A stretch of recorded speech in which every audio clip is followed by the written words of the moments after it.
हमला हुआ है जिसे डॉक्टर एडिनो वायरस कह रहे हैं।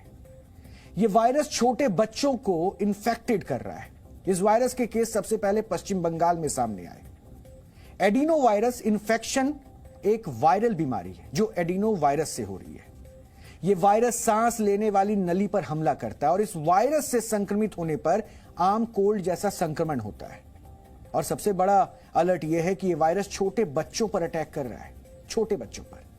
पश्चिम बंगाल में एडिनो वायरस जिस तेजी से फैला है उसने एक बार फिर से सबकी चिंता बढ़ा दी है और चिंता होना लाजमी भी है क्योंकि यह वायरस मासूमों पर अटैक कर रहा है। पश्चिम बंगाल में एडिनो वायरस अब तक 12 बच्चों की जान ले चुका है, यानी उनके मौत का कारण बन चुका है और 12 में से 8 बच्चे ऐसे थे जो पहले से ही किसी न किसी बीमारी से जूझ रहे थे। अमेरिका के सेंटर फॉर डिजीज कंट्रोल के मुताबिक वैसे तो एडिनो वायरस से किसी भी उम्र का व्यक्ति संक्रमित हो सकता है, लेकिन छोटे बच्चों, खासकर 2 साल तक के बच्चों के लिए यह ज्यादा खतरनाक है। कोरोना वायरस ने बार बार अपना रुख बदला। ऐसे में डॉक्टर भी यह समझ नहीं पा रहे हैं कि जो वायरस अब तक बच्चों पर अटैक कर रहा है क्या वो कोरोना का ही कोई दूसरा रूप है, क्योंकि एडिनो भी ठीक वैसे ही लक्षण के साथ सामने आ रहा है जैसे कोरोना के है। डॉक्टर्स एडिनो वायरस को लेकर कह रहे हैं कि डरने की जरूरत नहीं है, बस सावधान रहने की आवश्यकता है। आजकल हम एक और चीज सुन रहे हैं, एडिनो वायरस। कुछ लोग इसे कोविड से जोड़कर देख रहे हैं कि कोरोना चला गया लेकिन ऐसी परेशानियां दे गया। क्या इनके बारे में आप क्या कहना चाहेंगे? देखिए, अभी अगर आप रिसेंटली न्यूज देखेंगे तो वेस्ट बंगाल में इसके केसेस आए हैं। देखिए, वेस्ट बंगाल में केसेस शायद इसलिए भी हैं कि वहां पे हमने एडिनो वायरस के टेस्ट करके देखे। हो सकता है यहां पर भी 1-2 केसेस हो जो एडिनो वायरस से हो। बेसिकली आपको ये समझना है कि कोई भी वायरस का ट्रीटमेंट हमारे पास नहीं है। हमारे पास सिर्फ ये है, जब तक एडिनो वायरस बच्चे में है या कोई भी वायरस बच्चे में है, हमें उसको सिम्टोमेटिक ट्रीटमेंट देना है।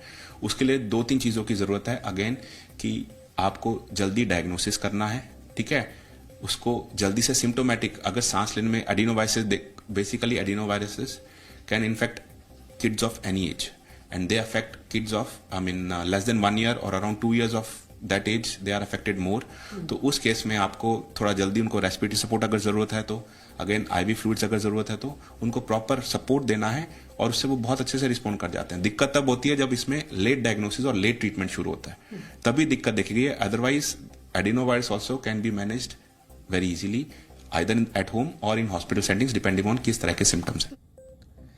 बड़े बुजुर्ग कहते हैं कि सर्दी के आते हुए और सर्दी के जाते हुए एक्स्ट्रा सावधानी बरतनी चाहिए। यही वो समय होता है जब सर्दी, खांसी और बुखार होता है। इस बार भी ऐसा ही हो रहा है, खासकर बच्चों के साथ। लेकिन एक चीज इस बार बदल गई है। जो खांसी कुछ दिन में ठीक हो जाती थी, वही खांसी बच्चों और बड़ों को 2-2 महीने तक अभी नहीं छोड़ रही है। अगर आपको ध्यान हो, आपने ध्यान दिया होगा कि आपके साथ भी इस बार या तो ऐसा हुआ होगा या फिर ऐसा हो रहा होगा। डॉक्टर्स भी हैरान है कि ऐसा क्यों हो रहा है।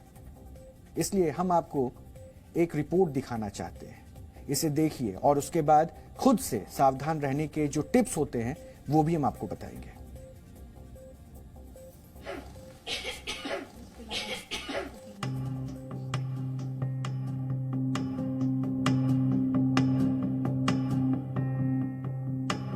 बदलते मौसम में सर्दी, खांसी और जुकाम हर बार होता है।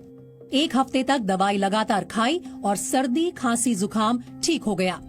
लेकिन इस बार बदलते मौसम में बीमारी ने भी अपना रूप बदल लिया है। जिस खांसी और जुकाम के 7 दिन में ठीक होने की बात डॉक्टर्स खुद कहते थे, वही खांसी और जुकाम अब 2-2 महीने तक बच्चों और बड़ों को परेशान कर रहा है।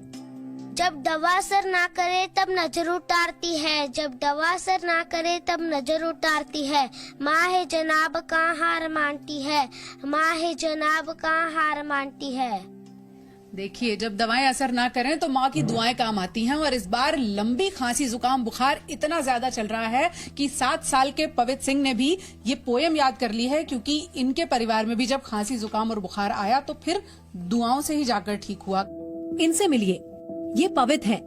पवित्र की उम्र 7 साल है। पवित्र 2 महीने से खांसी से परेशान है। पवित्र की मां ने बेटे को कई डॉक्टरों को दिखाया, दवाई खिलाई, लेकिन खांसी